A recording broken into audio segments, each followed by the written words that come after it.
মাছটাকে নিয়ে নিলাম। এবার আমি মাছের মধ্যে সব মশলাগুলো ভালো করে মাখবো। যেমন মাছে দেবো এটা আদা বাটা, রসুন আর লঙ্কা আছে, এটা পেঁয়াজ বাটা আর লেবু। আর এগুলো না আমি বাটি নিব, এগুলো আমি থেঁতো করেছি। থেঁতো করলে আমার মনে হয় একটু বেশি টেস্ট লাগে, তাই আমি এগুলো সব থেঁতো করেছি। আর তারপর লঙ্কাগুলো ভরে, তারপরে আমি দেবো জিরে গুঁড়ো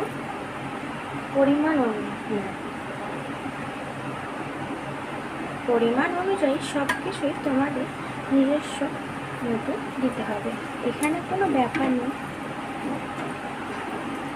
আমার কাছে যেহেতু এটা 250 ওজনের মাছ একটা, তাই আমি একটু বেশি মশলা দিচ্ছি। তোমাদের যদি ছোটো মাছ হয় এর থেকে বড়, তো তুমি সেই অনুযায়ী তোমরা মশলাগুলো করে নেবে।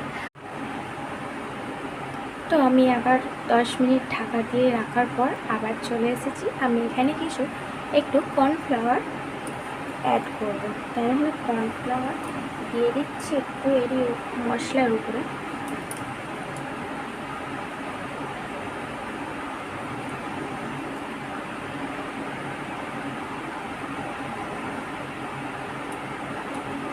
তোমরা চাইলে ময়দা বা একটু হালকা করে চালের গুঁড়ি মিশিয়ে দিতে পারো।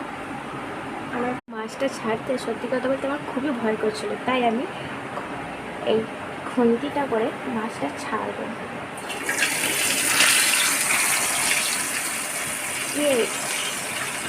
আর আমি সাকসেসফুল, কিন্তু হাতে করে ছাড়তে পারিনি আমি মাছটা, প্রচণ্ড ভয় করছিল। তাই এটা এখন হতে থাকে, গ্যাসটা সরে দিয়ে দিই। আর আপাতত গ্যাসের থেকে একটু অনেক দূরে সরে যায়, মাছ যদি ফোটে গায়ে হাত থেকে লেগে যেতে পারে। গার্নিশিংয়ের জন্য কিছু ধনিয়া পাতা, দেখো মাছটা কি সুন্দর ভাজা হয়েছে। তারপর শসা, পেঁয়াজ আর একটু উপর থেকে লেবুর রস ছড়িয়ে দেবো।